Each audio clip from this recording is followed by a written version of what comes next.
Chicka, yeah, fake ID. Welcome in to the Bro 4 Squad podcast, where we are just a bunch of bros drinking beer and talking movies. I am your host, the Mayor Jeff Hornacek. This is episode 165, and thank you guys so much for joining us for the movie discussion. Before we dive into it, we must first go around and meet the fellow bros, and we begin in the lab with the mad scientist, Brian Banner. Now, Banner, roughly speaking, how many beers do you usually consume between Halloween and Christmas each year? Usually all of it.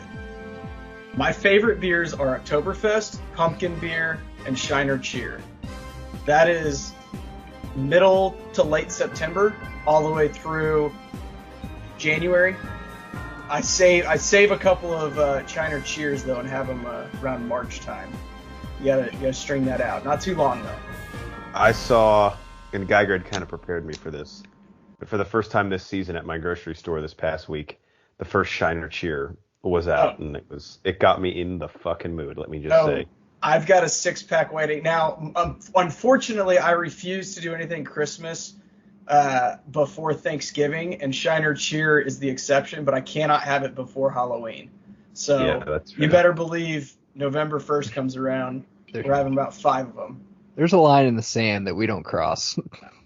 Never. That's one of them. Never, as Michael Caine would say. And I actually wanted to buy the Shiner Cheer, but the state that I live in on Sundays, you can't buy alcohol before noon, and it was like 11 o'clock. I thought about just hanging out there for an hour. That's not true. I think they changed it. I think it's 10 a.m. now. Is it really? They changed it. I don't know if it's in effect yet, but they did change it. All right, well, praise Jesus. Yeah. That voice is our enforcer in the paint, Matt Geiger. Now, Geiger, as a father with a young child, this Black Friday shopping this year, let's say you were to run into someone at the store who grabs the last of a gift that you had promised your son. What would the appropriate response be if that person said to you, quote, "Suck my dick," end quote? Jeff, that's cute. I guess you drove your horse and buggy to the pod, too. Everything's done online now, bro. So if somebody gets it before online, then you just basically can say whatever the fuck you want because it's a free goddamn country, and no one can basically kick you off the platform for it. So that's when you get on an online fight with a total stranger that you don't know and then make fun of the way they look, even though there's only one profile pic and you can only see from the neck up. Is anyone braver on the internet than like a middle-aged man or woman with nothing to lose? No. What's the South Park Skank Hunt 49? That's one of the greatest ones ever. Randy just, because once you get to be a dad, you're like, you know what? That actually sounds kind of fun. At least you get an hour apiece on the computer, and you can just give turns all the lights off, turns on his computer, pours himself a big glass of red wine, and just goes on message boards. And absolutely. It's great. Oh, God. That, like, review he writes about the Applebee's where he goes, it's like the fucking Iliad that he writes, and then at the very end he's like, but no street parking, 2 out of 5 stars. Oh, yeah. I think that's a restaurant's fault that it's crowded. I will, here on the Bro 4 Squad podcast, we start every episode off with the most important thing in any bro's life, and that is, of course, Chest Day. And the timing of this episode should be around early November as you're listening to it. It's really in between me personally, my 2 favorite times for movies, but I think on the pod our favorite is kind of around the holidays, right? Christmas time. Yeah. So we thought this would be a great opportunity to sort of give you our double bill or our watch list suggestions as to movies to watch maybe towards the end of Halloween if you're still kind of in the spooky mood, but then also starting off the Christmas and holiday season, because even though it might be a little early to get up your decorations, if Home Alone's on TV, I'm going to fucking watch it. Something like that. You know, Christmas Vacation's going to start playing on TBS or whatever channel it's on here soon. So at the Bro 4 Squad podcast, we wanted to go around and tell you what to still watch if you're still in the horror mood, or maybe I have a few horror Christmas movies to suggest. And then if we have anything at the end, what to avoid this holiday season. So the coal in your stocking, if you will. And no, we're not going to pick on the low-hanging fruit of Lifetime original movies. Although I'm sure Banner has a few of those that are like 3 times a year watches. Look, Christmas is in July. That's all I'm saying. Does Lifetime do anything but Christmas movies? Maybe. They do Valentine's Day movies. Yeah, that's right. They probably do. I think they do like creepy stalker movies too. I do. Yeah, oh yeah. That they have like for 25 days starting in December, like a new original movie every day. And I would bet we can guess the plot to nine out of the 25 almost exactly. I guarantee you, main female character doesn't meet male character 5 minutes into the movie and fall in love by the end on a 3-day weekend to Tahoe. And she's a workaholic who just can't seem to let go of her job and enjoy herself. But she forgot her charger and battery's dead, so she's got to borrow one from a stranger. She's going back to her small, sleepy Vermont town that she grew up in, but hasn't returned to in years. All right, Gets this is the old high school fling back together. All right, let's each start off with a recommendation or something that we implore people to watch this time of year. Could still be a Halloween movie, could be a Christmas movie, could be some hybrid of the in-between, or could be something that really just gets your feelies going this time of year.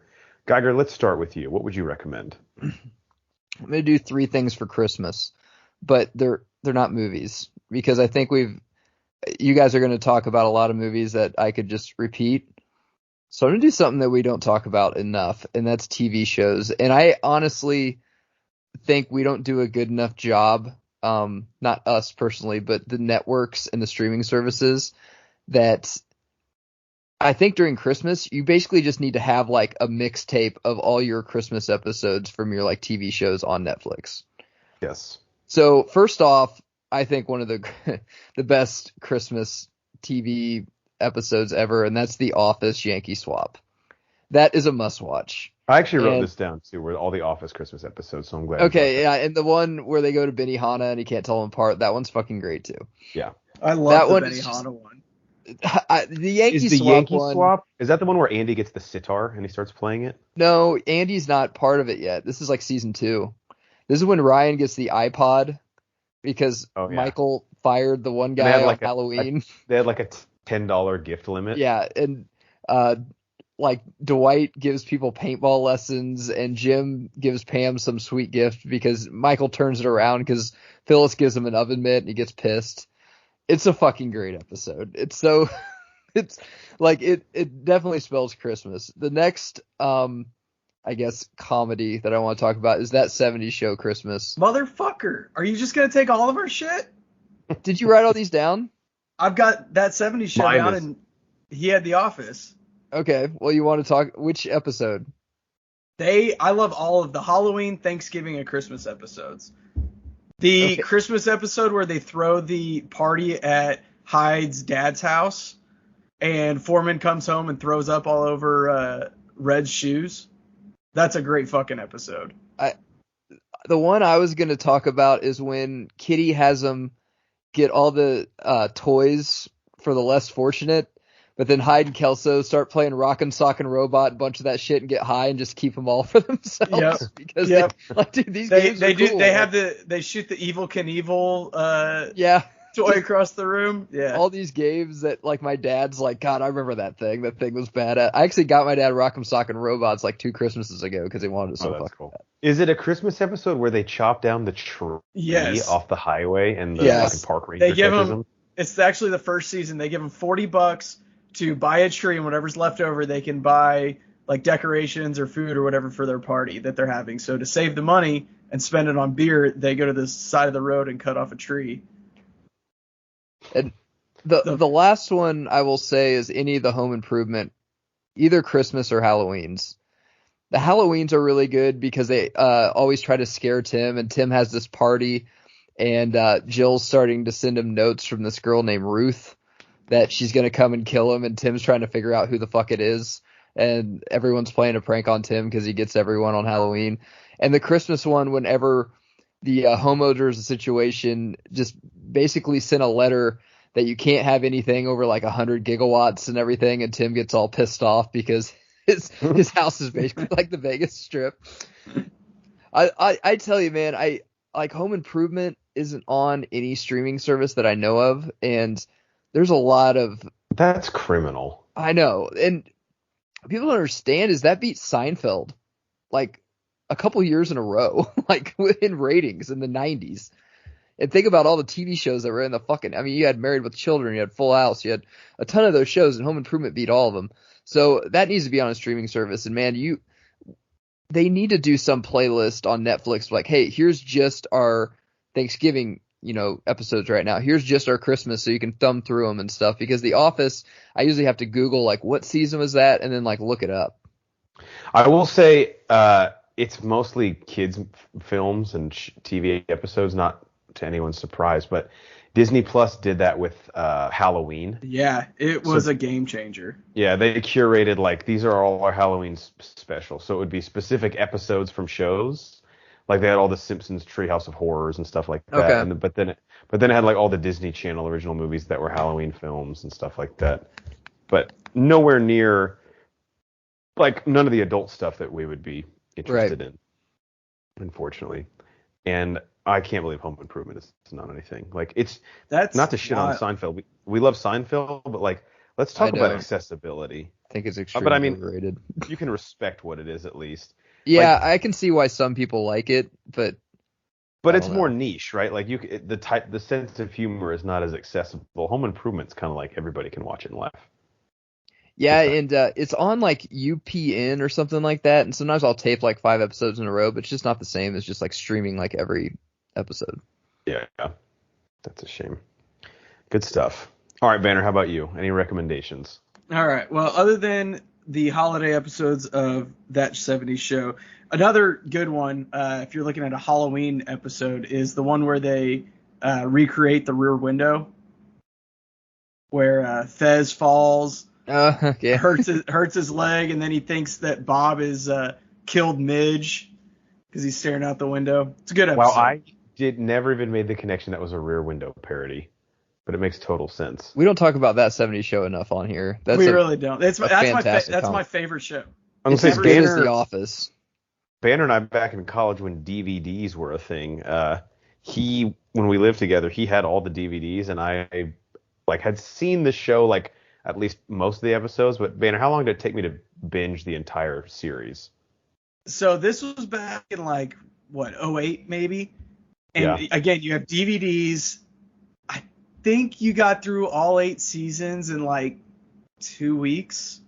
And they're 23 episode seasons. Yeah, the last season. I remember I watched through most of them with you, and then the last episode came. You're like, I have to do this by myself. It was like a religious experience. Yeah. They really needed That 90s Show with them as parents. It's coming out on Netflix. Yeah. Yeah. Topher Grace and is Danny Masterson in it, or is he too hot to handle? No, he is not. But Kitty and Red are coming back. Laura Prepon and Topher Grace are coming back. Kutcher's not? What the fuck's he doing? He hasn't been announced yet, but he's weird. I don't know. I'm sorry, Banner, I cut you off. Did you say Mila Kunis is coming back? Not that I've read. The only names I've seen is I can't remember the names of Red and Kitty. Normally I know them, but Laura Prepon and Topher Grace are coming back as Donna and Eric. Okay. I was gonna say, if Kunis comes back, Kutcher's got to come back, right? It doesn't really matter about them. It's all the casting of the kids. I mean, that's what made that show. I think it's like their kids are. I just saw the synopsis like last week, but their kids are like teenagers going to visit their grandparents for the summer. Okay. Back in Point Place.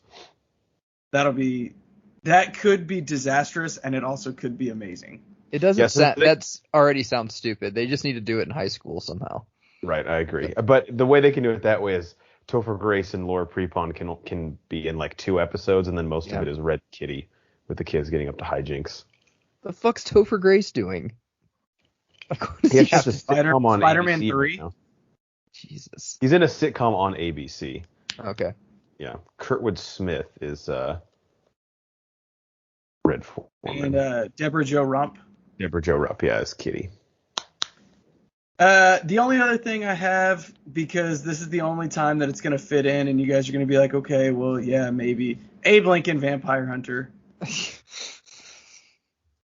I mean, come on, guys. What about it specifically, besides Anthony Mackie being in it? What more do you need? Is there any Christmas element to it? Or it's just a gift? Is that what you're kind of getting at? Because I'm on this fucking podcast, I've heard more about Abraham Lincoln Vampire Hunter than I have about the fucking vaccine. Just saying something. You try to shove that down our throat. One day I'm just going to actually watch it. You If need it's on to. TV. It's got to be on You TV. need to. I'll do a commentary with you on it. I'll walk you through it. I'll hold your hand. The only channel I think that would show it is FX. There's no other channel that I think. I want to say I've seen it on TNT. This has Spike TV written all over it. If Spike was still a thing. Yeah, what is Spike now? Paramount. Really? Really cleaned up the act. It's nowhere near as bro as Spike. FX TV. took over Spike, basically. Yeah. Well, now there's FXX, which is like the more bro It's just version X-ier. of FX. Yeah, it's got that extra X. You know what I'm saying? That's all I got.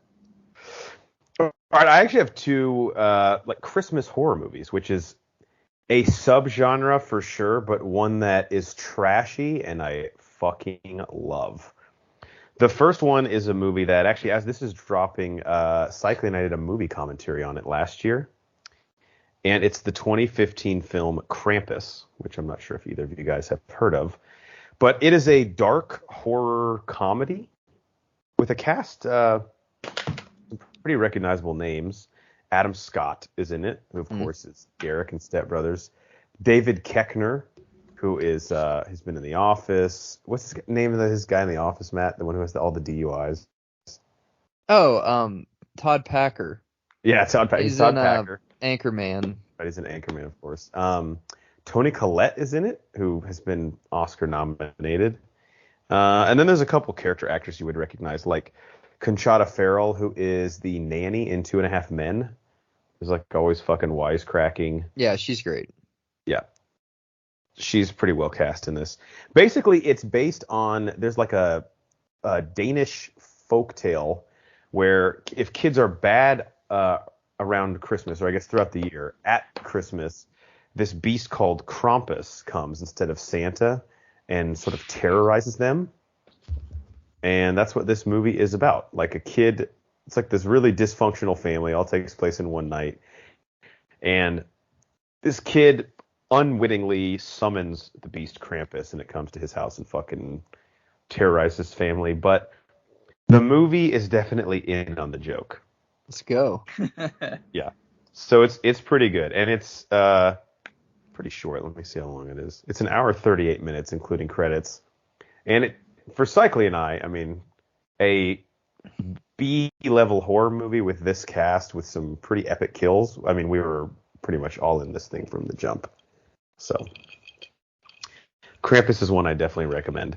Another one that I guarantee no one here has heard of, but I found this on Netflix like 2 or 3 years ago, and for some reason it's always stuck with me, and it is this horror Christmas anthology movie called A Christmas Horror Story. So not the most creative title for a movie, for sure. Unique. Yes. I saw this again a few years ago. Is that Christmas with a C? Yeah, I mean it's all spelled normal.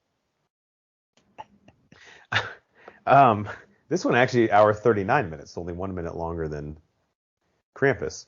But it's basically 3 anthology stories playing out of like characters on Christmas Eve and different horror elements happening to them. One is this family being hunted by like an abominable snowman in the woods.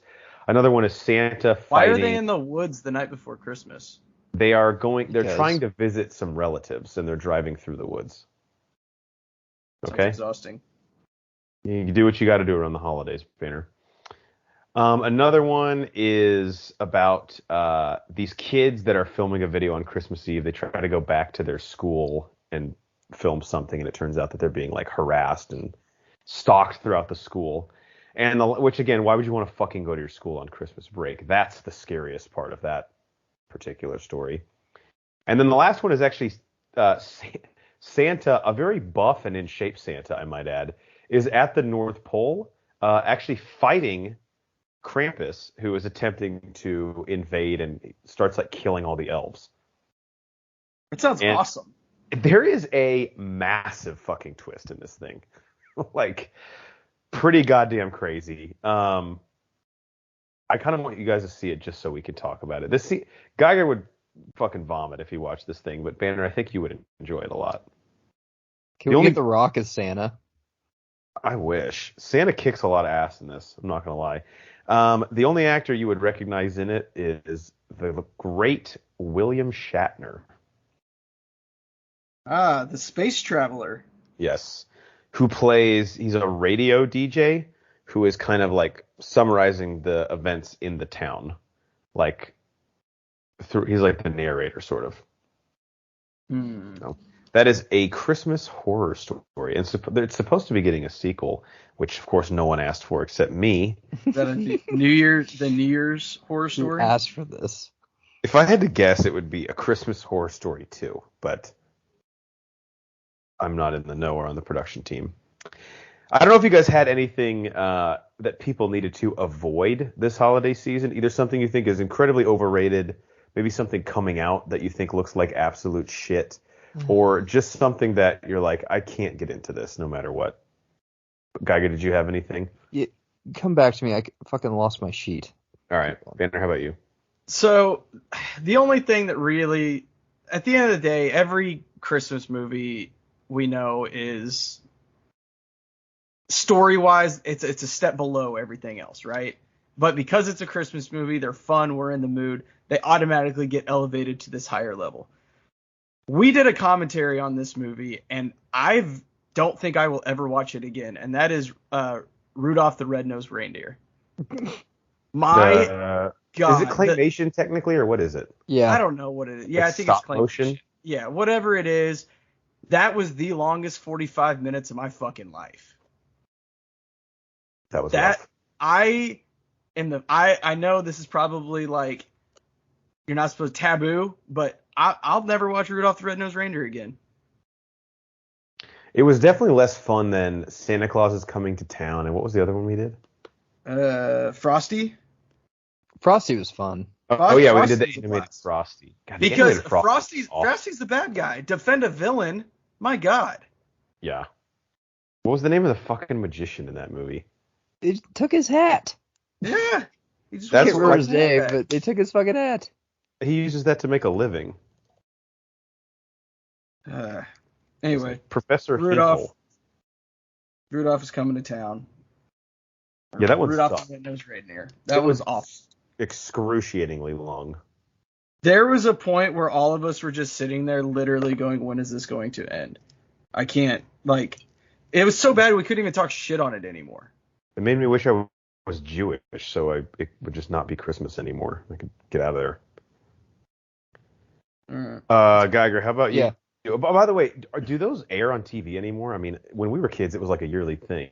I think they're on like AB. Sometimes, don't you guys see them get promoted during football games? I think they're on like NBC or something. Sometimes at night, like on Sunday night or something. Yeah, I think like when we were kids, they were on like every day for a week, and now I think they literally play them once, and that's it.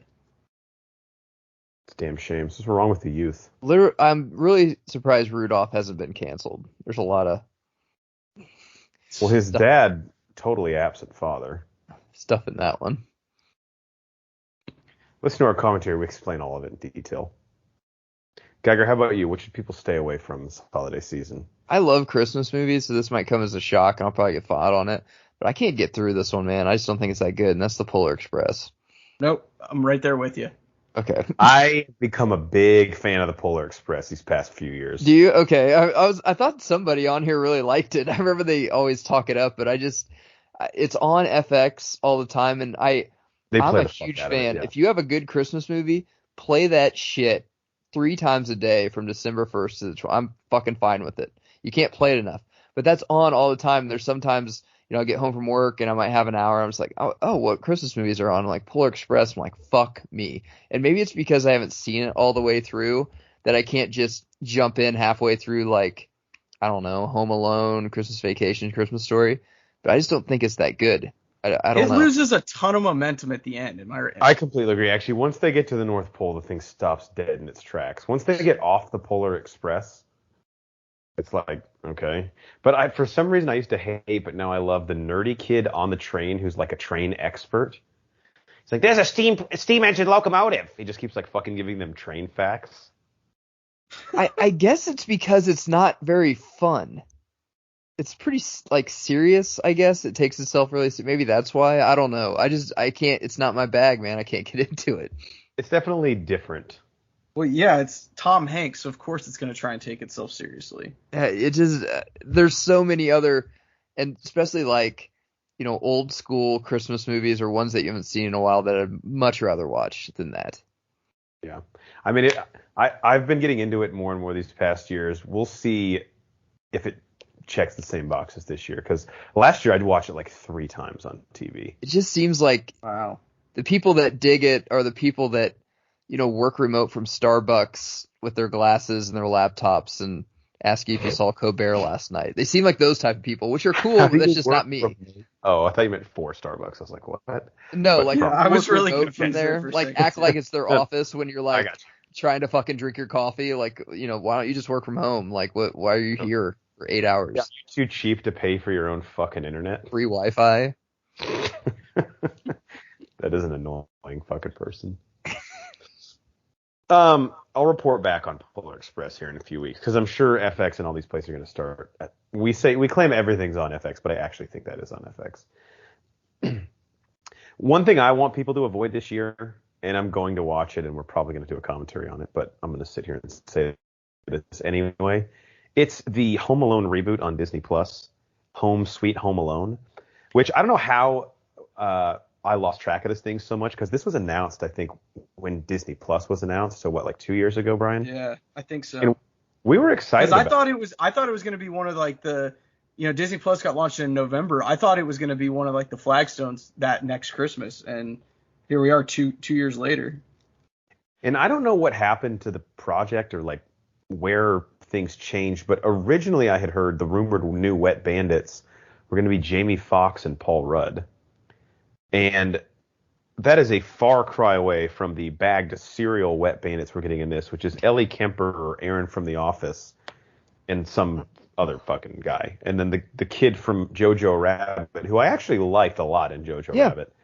His friend with glasses, but hashtag not my Kevin McAllister. Sorry. Is he actually going to be Kevin McAllister? I believe that's his name. Let me look it up right here. But I watched this thing.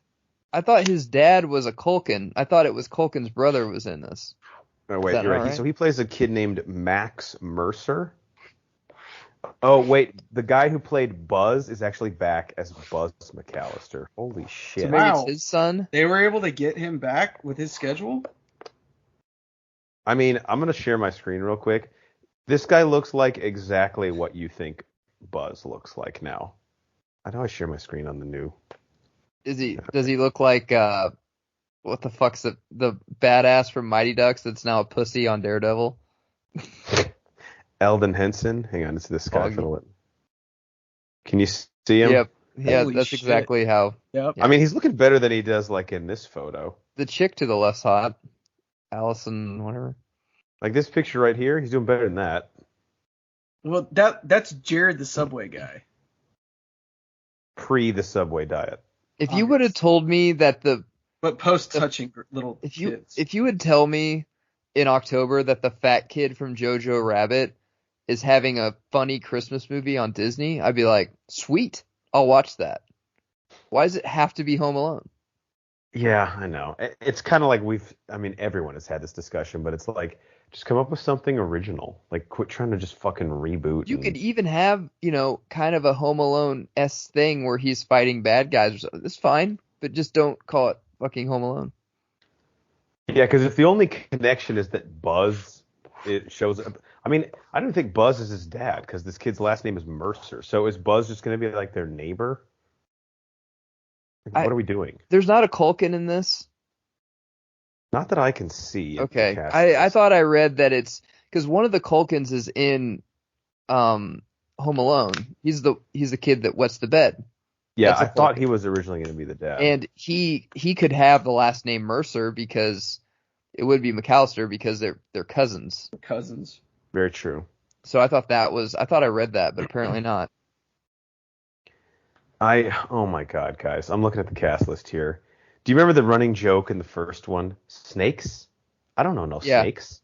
There's a guy in this movie whose character's name is Snakes. Of course, they're gonna bring it all back. It's like you're gonna have to watch this now for the other ones. Oh God! Why do we do this? Do you think Pesci will retire from acting again to be on this? Definitely. This is what you come out of retirement for. Kenan Thompson is in it, and I'm hoping it's not the real version, but spoilers possibly for Home Sweet Home Alone. Skip ahead 30 seconds if you don't want to hear them. But a woman is cast as Mrs. Claus. So if actual Santa shows up in this, I'm done. I guarantee you Santa's a woman in this. I take the over. all right. So could this be worse than the Christmas Chronicles Part 2? 100%. Yes.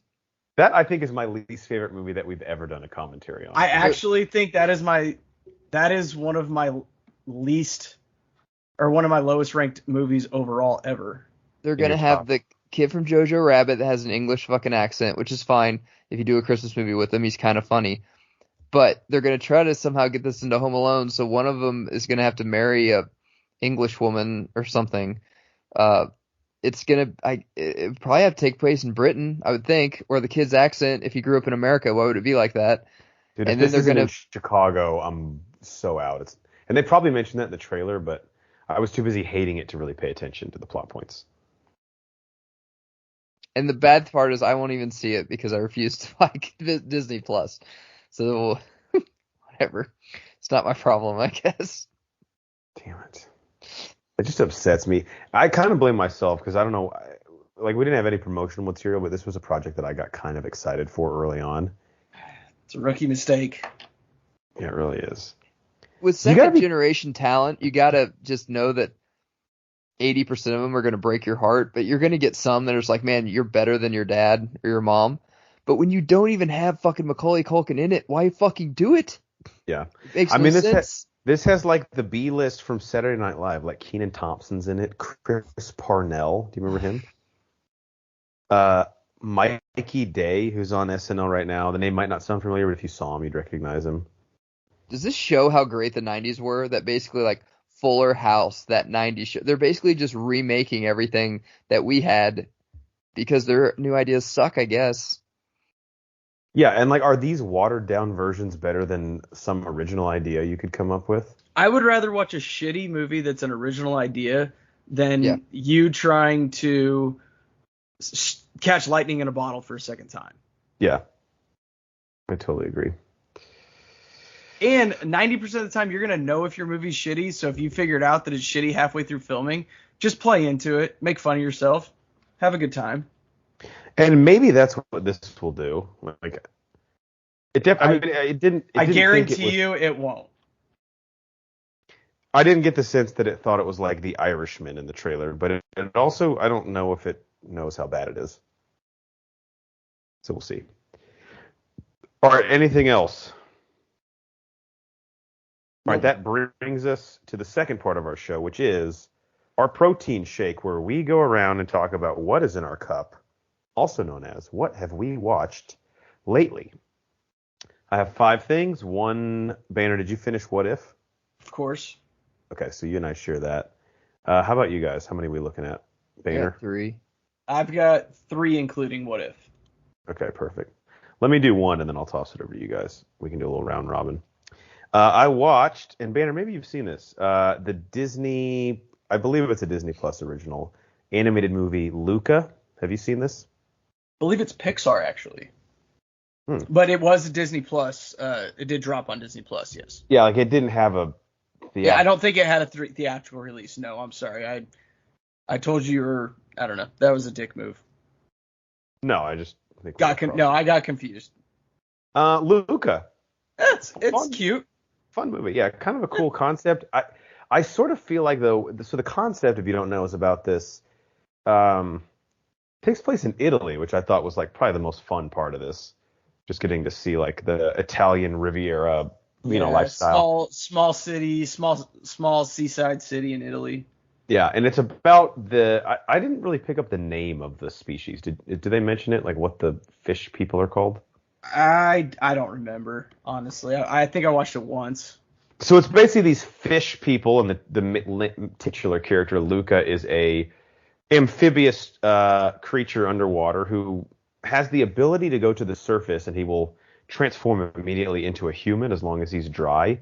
But he's never done so, and he's very curious, and he finally does, and has some misadventures, and it kind of gets into like the typical struggle of like his family doesn't want him to go to the surface. The surface dwellers fear him, and he starts to make friends on land and make a life for himself. And it checks a lot of like the tropes of these types of Disney movies, but it's quite literally a fish out of water in this instance. Like that's literally the movie. I just thought visually it looked really cool, and even though it's like not crazy original story wise, I don't know if there's any plans for a sequel, but the world that they created to me is really interesting. Like you actually hardly get anything underwater in this, believe it or not, right? Yeah, I think that they can very easily do a spin-off or a sequel or prequel to this, utilizing the underwater stuff much, much more. While the land and the character building and everything that they did in this one was good, I don't think that's where your story actually is. Yeah. And some of the characters, like the side characters I'm really interested in is like the dude who is always grunting and he like lost his arm. Who's always cooking the pasta. The dad? Yeah. Yeah. Like I want to see his backstory. I want to see him. I want to know how he lost his arm. I want to see when he was a young fisherman and was out there just crushing ass. So Luca on Disney Plus, not spelled like Luka Doncic, spelled with a K. Geiger, how about you? What's in your cup? So my wife has been watching the show, which means I'm watching the show while we're watching the kid on Netflix, called Maid. Women like to watch shows like I like to watch shows that when I'm done I kind of feel good about myself, or that's badass. This is one of the most fucking depressing shit I've ever seen. I guess it's reality because show? No. What? Is it a reality show? No. Okay, sorry. Think of the Queen's Gambit, but it takes place in present day. This chick basically got knocked up by this. Oh, maid like a like housemaid. Yeah. Okay. Yes. MAID. This chick. It's all coming together now. Yeah.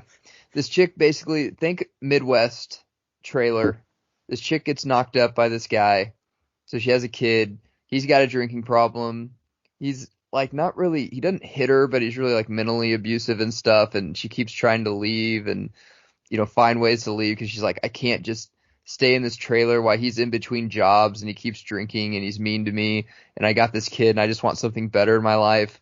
So she tries to like get into this school and she gets in and like she has a car, but it's one of his friends. So then once he figures out that she got in the school, he has the friend take back the car. So now she has no way of even leaving the trailer and she just has to wait for him to get back from work. And then once he comes back from work, he basically just drinks a 6-pack of Tall Boys, passes out. She takes care of the kid. I guess it's just, I'm kind of from a town like that. So I can tell you like 20 couples that are just like, that's just their life pretty much. Like, there's not much love there or anything, but if you guys, I don't know if your wives are watching this, but do they watch shows that just like when I'm done, I'm like, well, that's just kind of a depressing, fucking terrible thing to watch.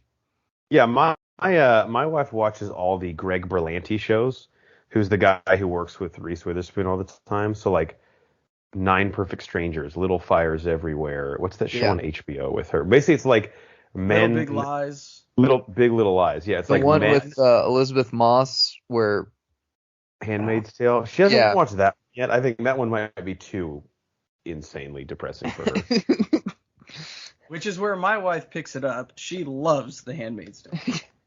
Which like my I guess wife loves that too. I like shows like Entourage and Ballers. Now it depresses me that I'm not doing drugs and having a foursome, but and driving a Lamborghini. But I kind of get over it later. But it's not like some of these shows are. I'm like, this is the most fucking depressing thing I've ever fucking seen. I would rather just stare at a wall than watch this shit. But they get off on it. I don't know. And my mom's like that too. Like my mom was always watching shows, and I'm like, God, this is like depressing, isn't it? It sucks. Yeah, I just want to kind of, I don't know, like our free time is so limited. I don't want to watch something that makes me be like, fuck, dude. God damn. But also, we talk out of both sides of our mouth because we got really into like The Punisher and all the shit that makes Making us a wanna, murderer and stuff. But like afterwards, though, we would watch like, when I'm eating, I don't like to watch shows like that. I like to watch you The Office gotta or have- that 70s show or something fun. You gotta have a funny. palate cleanser. Yeah. Yeah. So I'm watching it with I wouldn't watch it. It's terrible. Is it terrible or is it just depressing? It's just really depressing. It's great acting. Yeah. It's just, like my God, like they have no hope in life at all. Like that's gonna be their life. Yay. If this ends with her like dying or getting hit It's- by a car or some shit, I'm gonna be like, come on, guys. It's like some of the best advice I was ever given. They're like, get a career, not a job. There you go. Like don't have a job. Get a career. Yeah, don't work at Walmart. And if you don't know the difference, then and You probably have a job then. look it up. Yeah. I don't know. You probably have a job then job better, All right, Made on Netflix. I've read like it's like an acclaimed show, but yeah, I definitely It'll didn't get the feeling. awards for sure. Yeah, it just wasn't a knee slapper. No, not at all. I thought it was a movie for some reason when I saw the trailer. I don't know if I could do like Only 8 episodes. hour long. Yeah, like 40. Yeah, hour long. Yeah. All right, Banner, what you got? All right. Got two things here. One, as we all know, doing my MCU. Sorry, there was a mic malfunction there. Doing my MCU quest and busting through it pretty quick. Got the first season of Loki under my belt again. Oh, wow. I will say of the 3 MCU shows, not including What If, the 3 that are, I guess, canon, we'll call it now. Loki is the easiest to get back into, and honestly, it's, in my opinion, the best one. And it's probably not even that close. The acting is head and shoulders above anything in any of the other ones. And I thought Elizabeth Olsen and Catherine Hahn did a fantastic job in WandaVision. But top to bottom, everybody in Loki, from Wilson to the chick that plays Renfro to Hiddleston, everybody was just amazing in it. Maybe really, someone really good. shows up towards the end. Yes. Just absolutely incredible. And it is probably the toughest to kind of wrap your head around with all the time travel. I don't want to say it's the most out there concept, because WandaVision, being a sitcom and kind of parroting all the sitcoms over the decades, is pretty out there. But this is probably the hardest to follow. And yet it is by far the most compelling story. Yeah, I agree. This all the MCU shows had a crescendo at some point where they built to something. This one was the one that I don't think dovetailed off of that. It just stayed at that high towards the end. Even if we had too high of expectations, I did not feel the letdown, which again, you could say it's self-inflicted with WandaVision, but I didn't feel that same way at the end of Loki. Yeah, 100%. And Falcon and Winter Soldier, and we talked about this last episode, that one was just we need a base hit right here. We need something that we're not going to piss anybody off, just a safe move, where they kind of bookended that with 2 kind of crazy ideas, and they definitely picked Loki, or Loki is definitely the best.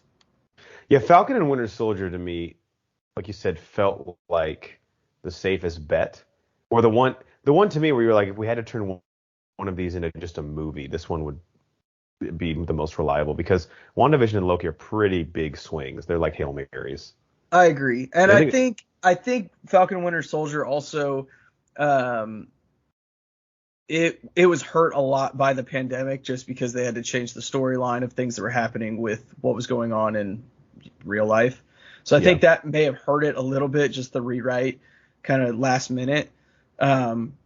With that being said, I don't think that the original story still would have been as good as Loki. I totally agree.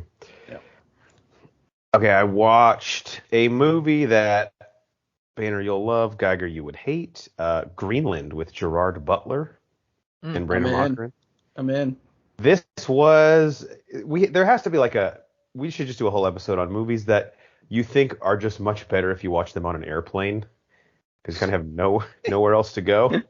That's where I watched Greenland on an American Airlines flight. It was part of their in-flight entertainment of free movies, and I was kind of interested in it. The premise, if you don't know, is Gerard Butler is married to Morena Baccarin. Now, Matt, he might have cheated on her with his secretary, but we all make mistakes. Jesus.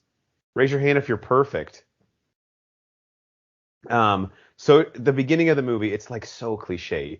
He's allowed to move back into the house with her and his child, but it's definitely for the kid, right? They got to work on some shit. The only thing that could fix this marriage in 2 days would be an end of the world event, right? Well, obviously. Lo and behold, fucking meteor is crashing into Earth. And there is a rumor that if you can somehow get to Greenland, there are these old bunkers back from the 1940s that are built to withstand a nuclear blast that you could possibly get in and survive. So throughout all this craziness, and Roy from The Office shows up, not actually, but the actor he's in it. Who's, by the way, that dude's in fucking everything, right? His agent's doing a great job. He was in Power Rangers. Yeah, he's in Mayor of Easttown, which I just saw. He was in that movie Brightburn, came out last year, 2 years ago. Okay.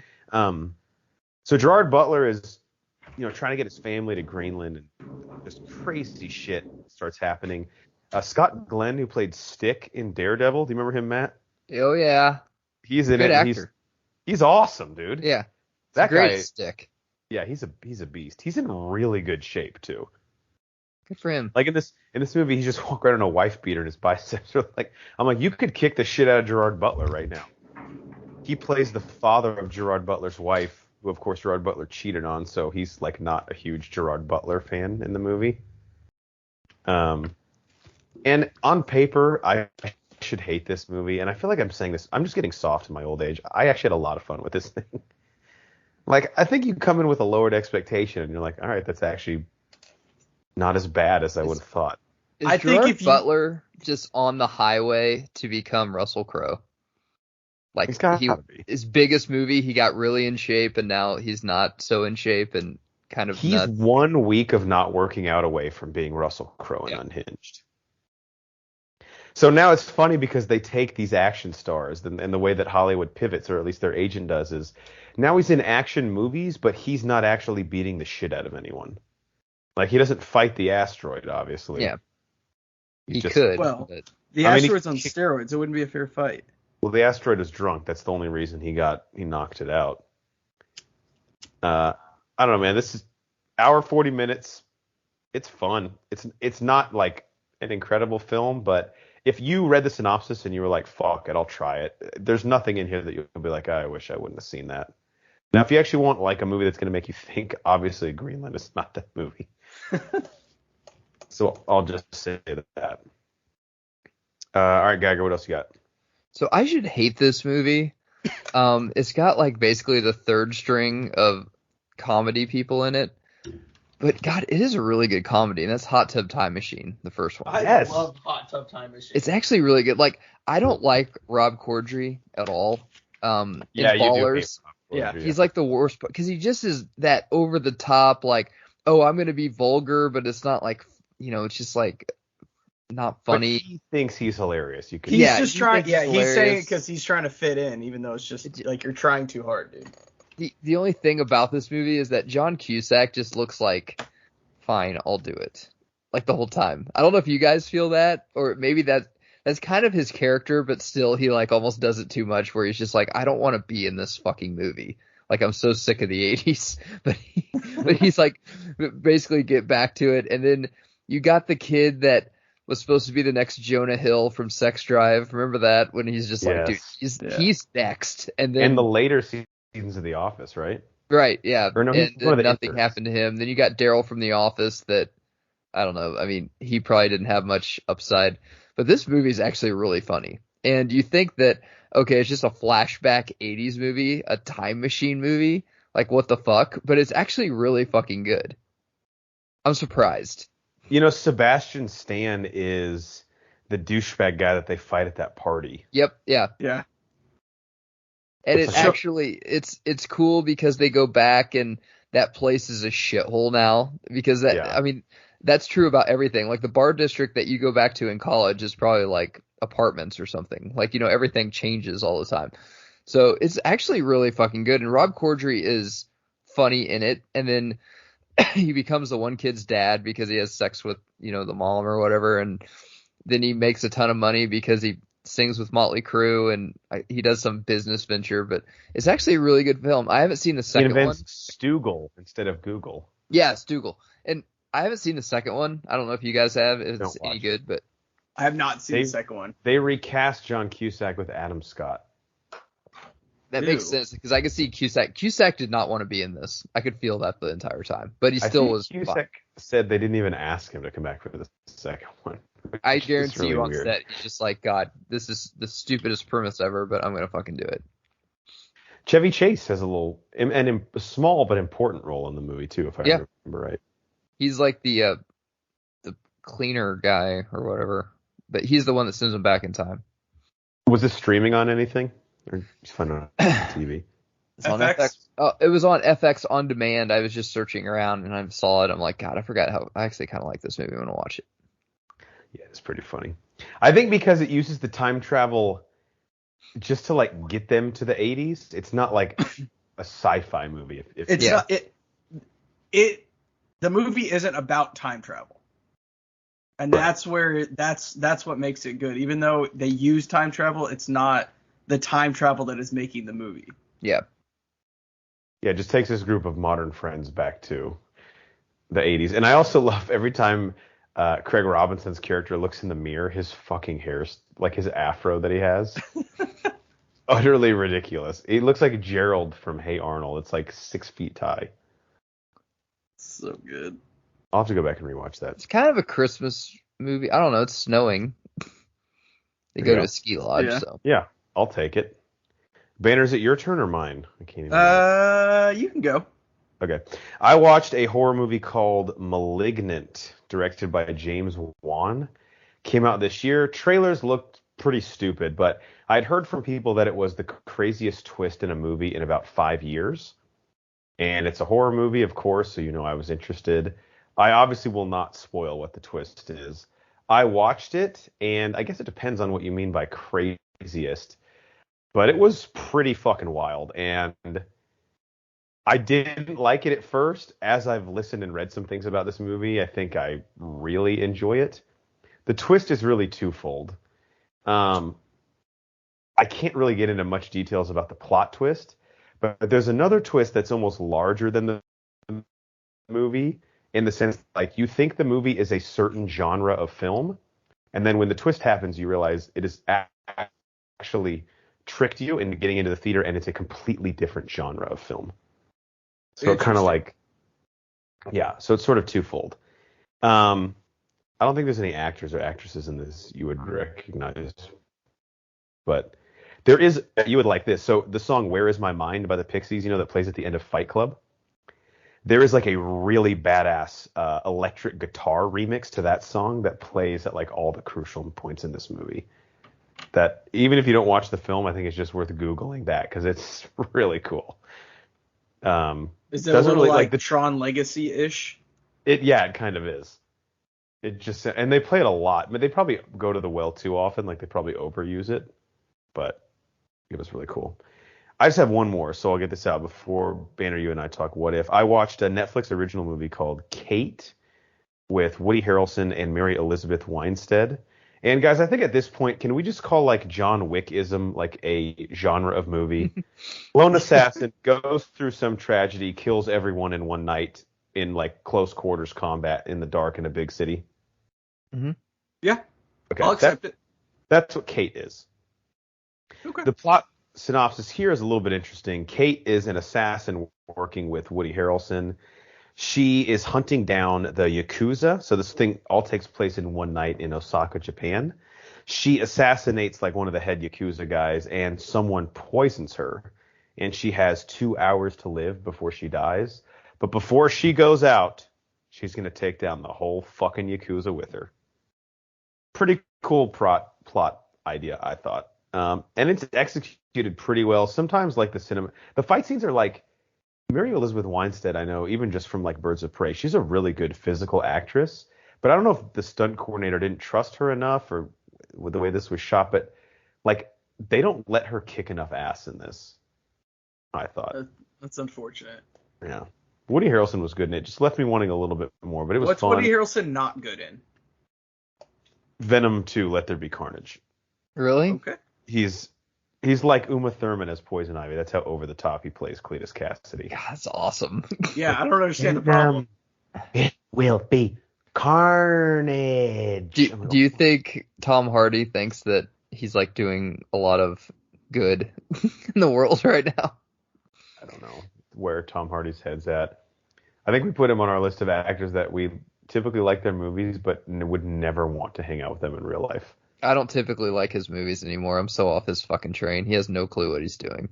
Yeah, After I tried to watch that show he was in, Taboo. Yeah, Taboo. Me and Geiger were like, yeah, we're gonna watch this whole fucking series. It's gonna be awesome. We did the first episode where you reviewed it. We're like, I don't know, man, this fucking sucks. I'm like, I can't do this. Never came back to it again. That's the only show where we've like bailed on it in terms of the reviews. You know it's bad if I bail on something. Yeah, that's true. If I start something, I'm gonna fucking finish it. I respect you for that. At this point, Tom Hardy's filmography, I'm with Matt, I guess. Like, we should do the brothology of him. We've already done Mark Wahlberg, but if you go through it, it's like, I don't know, man. Like, on paper, you're like Tim Burton. I thought you were Money in the Bank, but when I'm actually looking at the stats on the back of your baseball card, you fucking suck. I can see him having a resurgence here in 5 or 6 years, though. He should just be living in the guest room at Nolan's house, and Nolan just needs to knock on his door. He's like, hey, I got a pot for you. It's like, okay, that sounds great. Yeah. Kate on Netflix original. I also have to say, and Banner, you know this because I sent you the Snapchat. So Nate Thurman got me this badass like soundbar and subwoofer, and I hooked it up to my projector in the front room of my house. And this was like the first film that I really watched with like the full audio and video. And that made it more badass, like gunshots and shit breaking and car chases on that subwoofer. I was like, damn, this is pretty fucking awesome. Even though the movie itself wasn't incredible. I would say didn't hate, wasn't great. That's how I would describe it. Love it. All right, Geiger, anything else you got? No, I'm good. All right, Banner, what else? All right. Last thing real quick on Disney Plus. Watch Muppets Haunted Mansion. Oh, so did I. Oh, nice. Cycling, I talked about it in episode 163, I believe. Oh, yeah, I totally knew that because I listened back to our other episodes. I haven't gotten to that one yet. I've been busy. Excuse me. What'd you think of it? I think I liked it. It was funny. I'm a big Muppets head. I just wish it was not strictly like Gonzo and Pepe focused. I wish some of the other Muppets had bigger roles. I do have to say the Pepe like almost wedding at the end was pretty hilarious. So funny. Yeah. And Will Arnett's okay. He's fine. Yeah, he didn't really move the needle either way for me. Like he was just a means to an end. It's probably like the top part of the bottom half of Muppets things that I've watched. Yeah, I'd agree with that. I think I enjoyed it a little bit more. Obviously, we all know I'm a big Disneyland and Disney World guy, and it follows the story of the ride fairly closely. There's quite a few parallels there, and there's a lot of things that they recreated from the ride in Muppets. So that was for me really cool. Definitely not as good as Muppets Christmas Carol or Muppets Treasure Island, but I would say it's definitely in top end of that middle tier. Yeah, it's like the Ant-Man of the Muppet universe. Yeah, that is a perfect analogy. No music really though. Kind of a little disappointed in that. Like the runtime though was like 45 minutes. Yeah, super quick. All right, you want to talk What If? Yeah, let's do it. So the season finale of What If. I guess we'll have to go spoilers here, right? There's really no way to. Yeah, it's been like 3 weeks. No, it's Yeah, been so way if more you than that. It's been like a month. So if you haven't seen What If, the animated Marvel Cinematic Universe show on Disney Plus, skip ahead probably like 2 minutes right now because Banner and I are going to spoil the end of it. So I guess, Banner, the biggest thing here is this reveals that What If, although they all appeared as one-offs throughout the series, was actually a connected universe, each episode. Still very unclear as to whether this is actually canon to the Marvel Cinematic Universe.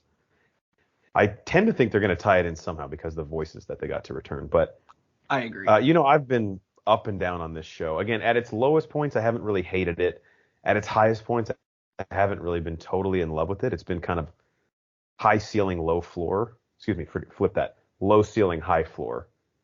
But what did you think of the way it wrapped up? I liked how we didn't like all the other episodes where when I was watching them felt like they didn't matter after I was done watching them. I did like how it actually did mean something at the end. With that being said, it was fine. I still think that there are other storylines in this what if genre or universe that I would rather them expand on more, like how they get to like at the end of some of those episodes where they just left us on these cliffhangers. I still want those cliffhangers, like the zombie one. I really want there to be another zombie episode. So for them to not visit that back again kind of disappointed me as an overall season. The last episode was fine. It was cool. But yeah, it's not one that I would like. It's not like a Clone Wars, something that I would go back and be like, yeah, you really need to watch this. If you want to see something kind of a cool idea, yeah, go and watch it. Yeah, I think I agree for the most part. I guess for me, like the Ultron being the big bad, like I don't really feel like he was even introduced to like the second to last episode or whatever they brought him in. So yeah, that kind of felt weird. Well, and it kind of felt weird too because he's already been a big bad. I mean, he was the bad guy in Age of Ultron. So it's why aren't we bringing somebody new in? And I guess my other thought process is this concept. I appreciate Marvel's commitment to continuity and tying everything in, but I think this just is an anthology concept. Like that's what's fun about it. It's like one-offs that aren't actually in canon, and that's why we can just get absolutely zany with them for 30 minutes. One other thing, and I don't know why this is, I think it's just because the writers are not like us. Usually, correct us, but usually the same quality you get on a film. The way that they wrote Thor in this, like it was terrible. He just wasn't funny at all. And I hated Thor. I hated the Thor episode. I hated everything about Thor. Hemsworth was giving it everything he had, but just none of him was working. No. I did like what they did with Killmonger though, and Michael B. Jordan. That was cool. I think he was really cool. I liked the Sorcerer Supreme in the last episode, but I did not like Doctor Strange's episode. Yes, I agree about that. I didn't feel like he earned the right to be heartbroken, and that's how he, becomes more powerful. But hey, whatever, he is more powerful. I thought he was really fucking cool in that finale. Also, in the last episode, the Tony Stark and Gamora scene they cut to where they're with Eitri and Tony Stark's in that armor? Yeah. So supposedly there was an episode with them that they just cut from the season, is why that seems sort of out of left field. Why would they do that? Great question. But the creators, as I was reading an interview they did with Collider, they said that will be in season 2. So we are getting a season 2. Yes. Okay. But that episode doesn't make sense now. That we've already seen the culmination of it. The only way that I can see it or being okay with it is if that is the first episode of the second season and they somehow at the end of that episode tie it back to the finale. I don't know if you can, but yeah, I don't really. I don't know. All right, I don't have much more to say about it. I mean, it's been a while since I revisited it, but I was just kind of whelmed by the show over under. Yeah, I'm a little spoiled with the MCU, I'll be honest, and that was kind of. It was fine. It's there. Zombies was probably my favorite episode. Yeah, That noise of a bird brings us to the last part of our show, our Do You Even Lift, Brah segment where we ask you a question and we leave with it. And the question, as we've been doing since episode 160, what are our top 100 movies of all time that we have ever seen in our lives, ever in the history of the universe? If you check the link in the description, there is a squad blog where we have been updating our top 100 countdown as we go. And again, these are not an AFI top 100 list. This is not a snooty sniff your wine and point your pinky out and tell me what your favorite 100 movies are. These are each of our lists that are personal to us and our top 100 films. So click the link in the description for the squad blog and the updated Google Sheets. You can see where each of us are at in our countdowns. Today, we're each going to count down to our number 87 films. So Geiger is currently at number 90. I am currently at number 89, and Banner is at number 90 as well. So I'll have a few less than them. But Matt, we'll start with you. Your number 91 favorite film of all time was The Fighter. Mm-hmm. So why don't you do two in a row? What is your number 90 favorite movie ever, and then your number 89? So 90, I believe it's on Netflix right now, and it is Spotlight. Fucking great film. I can, Rachel McAdams, Michael Keaton, the Hulk is in it. It's fantastic. Basically about how the Catholic Church have basically been molesting kids since, I don't know, the 50s, 60s. And they've, this was mainly though in Boston because, you know, it's a movie, so it has to take place in Boston. But true story about how the newspaper was the Boston Herald. I can't remember what paper it was. Maybe the Globe. I'm not sure. The Globe. It was the Globe. Yeah, it was the Globe. Sorry, it was the Globe. And they just kept digging, and then they finally figured out like all of these were connected. And whenever a priest went on a leave of absence or left, it was actually because the church found them out and they just had to move. And very, very interesting on, you know, and you know, I'm not one that you talk religion with. You know, you probably know more than me, but I never understood why you'd have to take a pledge of celibacy. You know, why can't you be religious and get married? You know, no wonder. Like you shouldn't have sex with kids. That's gross. But you got to be able to have sex with something. Like, come on, let's be honest. It's just a human nature thing.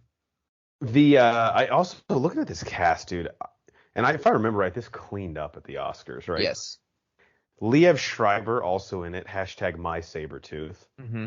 And then of course John Slattery, who's Howard Stark and is in Mad Men. He's just great in everything. That guy is. He's the one who runs the Globe, right? John Slattery. Yeah, and Keaton is the head of Spotlight. He's like everyone's boss. Well, no, Schreiber comes in from Florida to run the Globe. And also Stanley Tucci is in it, which a lot of MCU. Yeah. And Schreiber basically doesn't give a fuck about how Boston and the Catholics are, you know, he's like, if it's a story, it's a story. Let's run with it. And I can get past Mark Ruffalo for some reason always putting his hand in his pockets, even when he's sitting down. I guarantee you that's something, Matt. I guarantee you that's something you brought. He's like, I think my character would do this. I'm like, whatever, dude, fine. He does it in every fucking scene. I'm like, why does he keep doing this? It makes no sense. I love Ruffalo, and because he seems also like just a nice fucking guy. But in Zodiac, when he insisted that his cop have this obsession with animal crackers, I was like, I can't criticize Jared Leto for being Jared Leto and then just let this slide. It's weird. Like when Pitt does it, it's kind of funny. Like, oh, what if Rusty just eats in every, like that's, I don't know, maybe we give him a pass, but on this, like, some actors just do. I'm like, why can't you just act good? Like, why do you have to do these like little things? But Jared Leto in The Little Things, how his character has like this weird fucking limp. I'm like, that means nothing to anything. Just stop. It's so ridiculous. What if my character limped? What if he was just a guy? Like, there's enough written here. But yeah, Spotlight, great fucking addition. And also, might I just say, because every once in a while, you know, like my number 90, for example, was Teenage Mutant Ninja Turtles 2: Secret of the Ooze. So for Matt's to be Spotlight, I think shows you what's unique about. A lot of similarities in those films. Don't have time to talk about them all right now, but one's about Catholic priests raping kids, and then the other one is Spotlight. All right, Matt, what's your number 89 movie of all time? Troy. Damn, good. Wow. Back to back right here. As a big fan of the Iliad and the Odyssey, one thing I am disappointed about in this movie is that it came out too early. If that would have came out 5 years ago, we'd be getting a sequel in the Odyssey, which is my favorite, probably Greek mythology book. It's fucking fantastic. Of Odysseus's journey home. However, the actor they got to play Odysseus, I wasn't a huge fan of. But Eric Bana, what the fuck happened to him? He's fantastic in this movie. Brad Pitt's fantastic. I know it's not historically accurate basically at all. I did a paper on it. There's a lot of, like, obviously, you know, it wasn't a one-on-one fight between Pitt and Bana. Like, that happened in a battle. You know, that they didn't just all stop and just watch like it was like a wrestling match and Bruce Buffer was in the center, like, calling out their weight. But you know how Paris shot him in his Achilles tendon, and that's how you get the name and everything like that. A lot of that was kind of factual, and they had to do it for for the movie, I guess. But how the whole war was started, which is really cool. Like, was it really started over Helen, or was it started over, you know, the lust of power and land and everything like that? But fantastic movie, man. Even the director's cut, I like to watch just because when he just keeps yelling Hector, because in the actual book, the Iliad, Achilles just kept yelling Hector. Like, that's all he fucking yelled. So in the director's cut, that's what he did, which actually kind of takes apart from the movie, because the dialogue between them, when Pitt says there's no pact between lions and men, and one of my favorite quotes he ever had was he said, "You won't have eyes tonight, you won't have ears or a tongue," which that actually, if you read the book of Hercules, when Hercules goes to the underworld, he passes this dude and he's like, "What was he in the previous life, a beggar?" Like, no, that's Hector. He has no eyes, ears, or tongue because Achilles like cut them all fucking off because he thought he like killed him and stuff. So I love how it all connects. Great fucking movie, man. Orlando Bloom perfectly cast too, who I'm not really a fan of, but I fucking love this movie. All right, so I got some things that I didn't realize that people at home probably did, but they need to be said. Number one, Rose Byrne in it as is it Briseis? Is that how you pronounce her name? Yeah, she's the one that Brad Pitt takes kind of as a slave. She's great in everything. Sean Bean as Odysseus on paper sounds good because he's just like a classic villain, but for whatever reason, probably not perfect here. And the director of this, Matt, first off, 3 hours, 16 minutes. Well, it's Wolf from Air Force One. Peterson from Air Force One, yeah, where we made the joke where Gary Oldman got the phone call from him. And Wolf said, "I have a device." And I said, "I'm all ears, Wolf." Weird to me. I don't know why. Maybe just because of Gladiator, but I always thought this was a Ridley Scott movie for some reason. No, and Achilles' cousin is the dude from Four Brothers and whatever else. Yeah, let me pull up the. What the fuck's that one movie Garrett with Hedlund, Affleck? yeah. Also, Brian Cox #NotMyStriker is Agamemnon in this. That's the only casting I really don't like, because Agamemnon was a big character, and I thought he was kind of weirdly casted. Like, he could be an older guy, but he can't, like, I mean, not He's have like dad bod, I decrepit guess. Almost. Yeah. Interesting. I mean, this thing cleaned up at the box office, too. $497 million in 2004. Which is weird, because I think a lot of people think this movie sucks. Well, for a 3-hour movie, that's what's incredible, to make $500 million. Yeah. Just think about how many less showtimes you have of it. A lot of people probably saw it, though, just because Brad Pitt got in, like, better shape than Fight Club. Yeah. And you can see his ass. All right, Banner, what is your number 80? You're up to 89. Why don't you do 89 and 88? 89 and 88. If you're prepared. If not, one of us can go. All right, 89. Geiger. Which, sorry, by the way, your number 90 was Big Hero 6, just so the people have an idea where it's from. 89. Geiger, this one's for you. Ocean's 11, the 1960s one. Oh, wow. Oh, okay. Yeah. I think it's great. Wow. No, that's not right. I clicked the wrong one. No. Okay. I've seen them both, but what? I got a spreadsheet situation here. No. Do you need us to stall? I'm not editing this, so we're gonna have. No, to we don't need to edit it. Ocean's 11, yeah, great fucking movie. We were just talking about him. So is Brad that Pitt. It?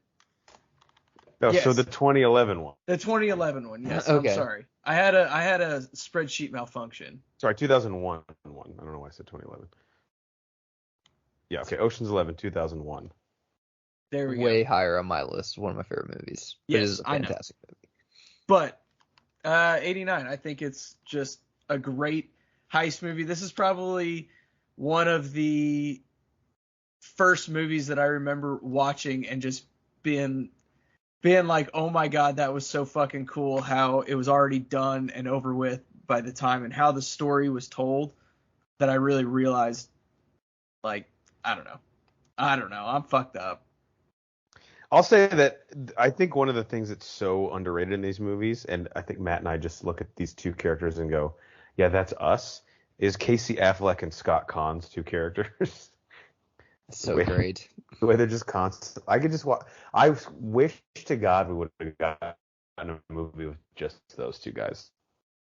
But to me, this was like the first time that I was like, oh, that's what an ensemble cast movie is, where it's like, yeah, Danny is like the titular character and kind of the star, but the strength of the movie is really all the support players. Like Mac and fucking Don Cheadle, you might even forget they're in it, you know? But they absolutely crush. Julia Roberts, Andy Don Garcia is one, right? Fucking fantastic too. Is Don Cheadle in Ocean's 11? I'm not seeing him on the cast list here. Yeah. He's Basher. I thought he was, but... I could tell you the exact scene where he comes in.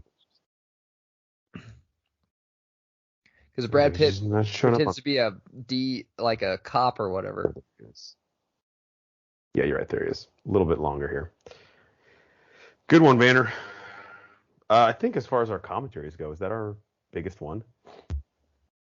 No. Well, Air Force One, maybe? I think Air Force One. Yeah.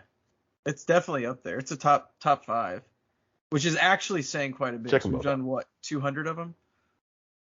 We've done many, yes. Yeah. All right, Banner, what's your 88? 88, Indiana Jones and the Last Crusade. I fucking loved this movie as a kid. What, okay? What are you talking about? Just okay. Who said okay? I didn't say okay. I thought somebody said okay. My feed keeps breaking up, so I apologize. I think you just want to fight someone, and maybe it's a good film. I think this probably isn't the best. Actually, I know this isn't the best movie of the franchise, but it is probably my favorite. Love Sean Connery. I love him and Harrison Ford coming back, or not coming back, but just their dynamic in it the whole time. I love that they started fighting the Nazis again, unlike in Temple of Doom. I fucking hated that one. But just a good fucking movie. Harrison Ford at his best. River Phoenix, may he rest in peace. This is what he played him in the Young Indiana Jones show too, right? This was kind of the I believe so, yeah. Backdoor pilot to that, I guess you could say. I'm a huge fan of Indy. This one is probably my second favorite one. Raiders, of course. Obviously. Being number one. But great film. Big part of my childhood. Watched it basically on repeat.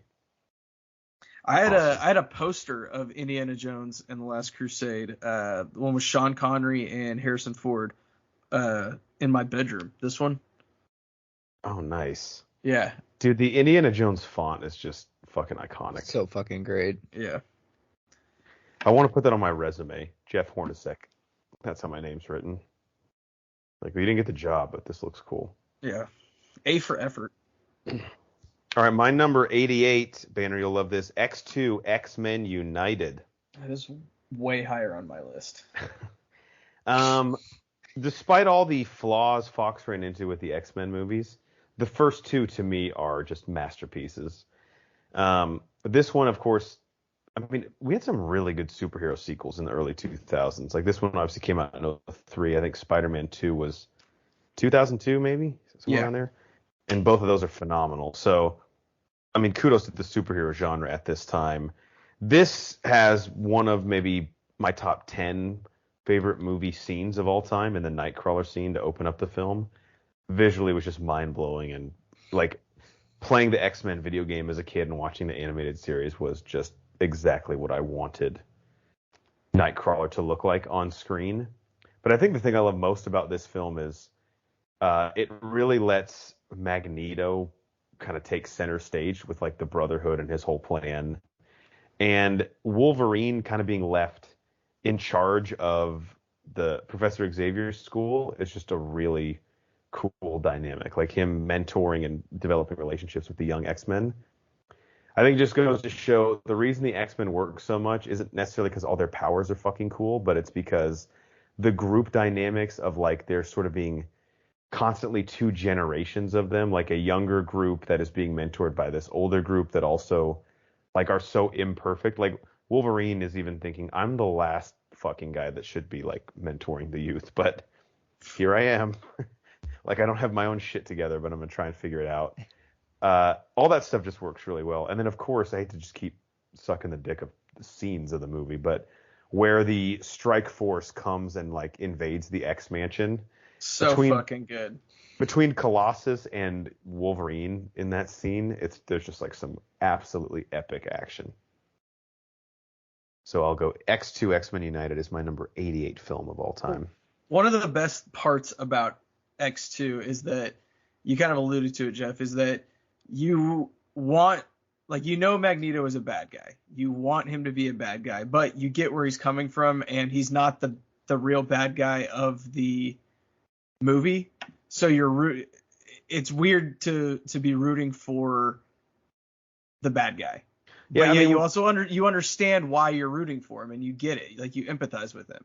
Because of Stryker, Magneto's really kind of like an anti-hero in the film. Yeah. Although I do have to say, the one thing I'm not a huge fan of is the last action set piece at like the Stryker research base or whatever. Yeah, when he fights the chick. Yeah, Lady Deathstrike or whatever, that shit was kind of stupid. But aside from that, the rest of the movie is pretty much flawless to me. All right, Geiger, why don't you close us out with your 88 and 87 movies of all time? So 88 movie, Almost Famous. Fucking great film. Classic.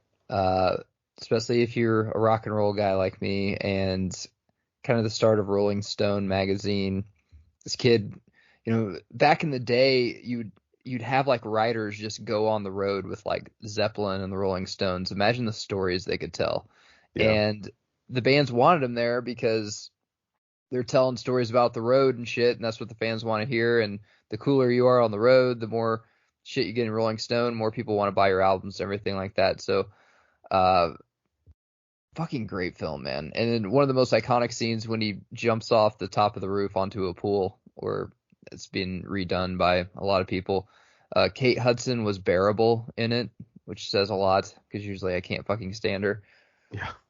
But one that I haven't watched in a while, but anytime it comes on, I definitely watch, and always kind of that cleaned up at the Oscars too. Like back in that's definitely a movie of the late 90s.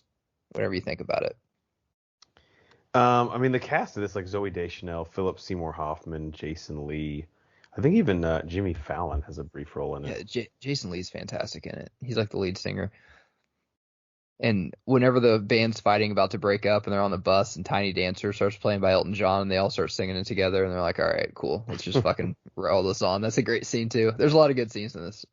Cameron Crowe, who directed it, also did another one of our favorites. It definitely is popping up in mine list at some point, but Jerry Maguire.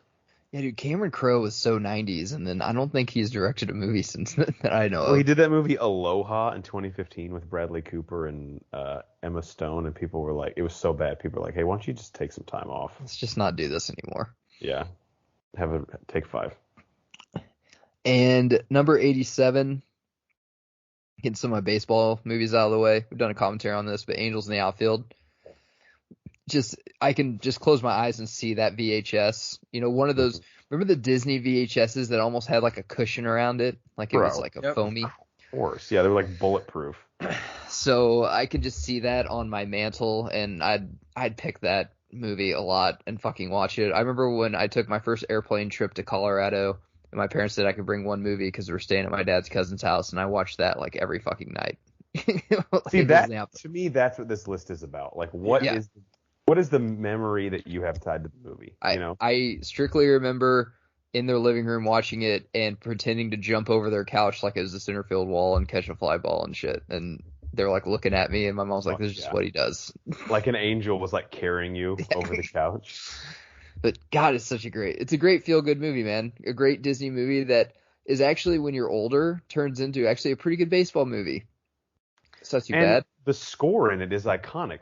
Major League Ballpark still play it when they hit a home run. Yeah. You know? Good addition. And of course, our commentary on that, I mean, we probably shit on JP a little too much, but his unwavering belief that a team can come back, regardless of who's fresh in the bullpen, is something we can all. We need him and Randy Quaid from Major League 2 sitting beside each other. God, the disagreements they would have. I think JP would start drinking after like 2 innings if he had to sit next to him. You're 8. How did you get that beer? Don't worry about it, man. I'm an orphan, so they just let me have it. All right, good shit today, Geiger. Banner, what is your number 87 movie of all time? Number 87. Hold on, let me pull it back up. Is Ocean's 11, 1960? No, actually, it is Star Wars: The Clone Wars. This is the animated one that kicked off the show. It's a really good fucking movie. With this being on your list of 87, you must have a lot more Star Wars movies. Yeah, no, it's loaded up with Star Wars movies. Okay, good. Yeah, don't worry. Now, I had no problem with this movie. It was fun. But you obviously finished the Clone Wars. I'm in season 2. Does finishing the show help this movie a lot? I think so. I think you have a better appreciation for it and the relationship that Obi-Wan and Anakin have. I think that's something, and I know Geiger, I have to watch fucking 8 seasons of a show to understand a movie. Yeah, I get it. Like, it fucking sucks. But you understand Revenge of the Sith so much more and why Anakin feels so betrayed in it. And Ahsoka, this is, I could be wrong. This was like the first time she was really like front and center, right? Yeah, this is when she is a Padawan, technically not assigned to a master yet. She technically gets assigned to Anakin I believe it's in the first episode. So this takes place before the show, right? For all intents and purposes, yes. They kind of jumped around the first couple of seasons a little bit, and they like put episodes in that were before this and after this to kind of bookend it, so it makes sense why they're fighting there. But yes, this is before the majority of this show. Because I'm saying I'm halfway through season 2 of the show, and she's been his Padawan for at least a season. Of it, right? Yeah, she was. It was either like the very end of the movie or the first episode of the show. She becomes his Padawan. Okay, that makes sense. Yeah. All right, my last one to close us out, my number 87 movie of all time, is a pretty recent one. It is Spider-Man Into the Spider-Verse. From 2018. A movie that I just was not that excited for. I was like, all right, animation kind of looks cool, but whatever. By Lord and Miller. I guess just Phil Lord, excuse me, looking at this. But this one blew me away. It was a huge surprise that year. I think everybody started raving about it. It was fucking great. And the voice cast obviously is awesome, but I think more so than anything, like, finally got me open to the idea of the multiverse coming into the MCU, just because I saw it was executed so well here. I always thought it was something that works really well in the comics, but just continuity-wise would get so convoluted and messy, and like it's just such a heavy fucking thing to try to explain that I said I really hope the movies never try to do it. But this was pulled off perfectly, and Jake Johnson is like the fat, kind of like retired Peter Parker who Mary Jane dumped, and he like can't really fit into his spandex anymore. Wish we would have got a little bit more Chris Pine. Yeah, I do too. His character obviously has an important role in the film, but yeah, and then of course Oscar Isaac at the end. Yeah. It could be coming in a future installment. We don't know. And then Mahershala Ali, who's awesome in it. You know, I'm looking at this list now. Zoe Kravitz is Mary Jane. I didn't know that at the time. I don't think I did either. So that's pretty cool. Yeah. Yeah, great fucking movie. And visually, again, to do the Millers versus the Machines, I don't want to say copied this because Lord was involved in that movie as well, but anytime you can show me an animation style that I haven't really seen in this day and age, it's pretty impressive. And that's what this movie was able to pull off, which wouldn't have gotten it onto this list if the story and execution wasn't so great also. So that will close us out for today. Before we leave the people for episode 165, what are our parting words of wisdom? Matt Geiger, will go to you first. Just Disney should have just had the fat kid from Jojo Rabbit do like a mystery Christmas thing where he was trying to figure out who Santa Claus was or something. Bingo. Right there. I just came up with that. That's a better fucking story than just trying to redo Home Alone. Or shit, he's almost even a like Harriet the Spy type person. He's like, this year I'm gonna find out who Santa is. There you go. Or let's even go like well into the like cliches. He's trying to get his fucking parents back together for Christmas. I don't know. Or his dad left and he thinks his dad's Santa and he's trying to figure it out, or asking his dad to be Santa or some fucking stupid like that. It'd be way better. We've talked about like the algorithm streaming services have to just make movies. Just pick one of those. I don't need you to slap Home Alone on it and try and lure me in. Or just play Home Alone. Yeah, well, that's what I'm going to do. Yeah. We should do a Home Alone 2 commentary this year. I don't know how we haven't yet. Yeah. Probably because the first one was such a shit show. Well, we've done it twice. It's in like the first one, the original recording is like in the Lost Archives. It's like that Beatles album where if you play it backwards, it says Paul is dead. All right, Banner, what are your closing thoughts? Guys, just pull over for emergency vehicles. We had a situation this weekend. We weren't in it, but we were on the road. Emergency vehicles were coming up behind us. Obviously, I got over because it's just the right thing to do. People just weren't getting over. Now, it's a dick move, but okay, I'm okay with it. The motorcycle that tailgated the ambulance kept going. It's a dick move, but they pulled over and let the ambulance go first. So, look, it's all you got to do. I'm glad you did that because if it got in the news that Brian Banner of the Bro Force Squad preaches to pull over for emergency vehicles, but he himself doesn't, that would have been a black eye on the show. I would never do that. So thank you for making the business decision to pull the car over. All that I'll leave the people with is I hope we don't have a Black Friday death this year. For nothing else, because like Geiger said, just shop online. There's no need to keep someone in person TV. You definitely had your eyes on it first, and they think that it's fucking theirs. That's a different conversation. But don't do it in the store. Corner them in the parking lot where their security cameras can't pick you up. For the mad scientist Brian Banner and our enforcer in the paint Matt Geiger, I'm the mayor Jeff Hornacek, and we are the Bro Force Squad podcast. Thank you guys so much for listening to us. You can follow us on Twitter at Bro Force Squad. If you type in Bro Force Squad as 3 separate words in Letterboxd, Apple Podcasts, Spotify, YouTube, anywhere else you find your podcasts, we will come up there. And you can find everything we do in our squad blog on our website, broforcesquad.com. Till next time, Mele Kalikimaka. You can say that before Thanksgiving because it's not like technically Merry Christmas, you know?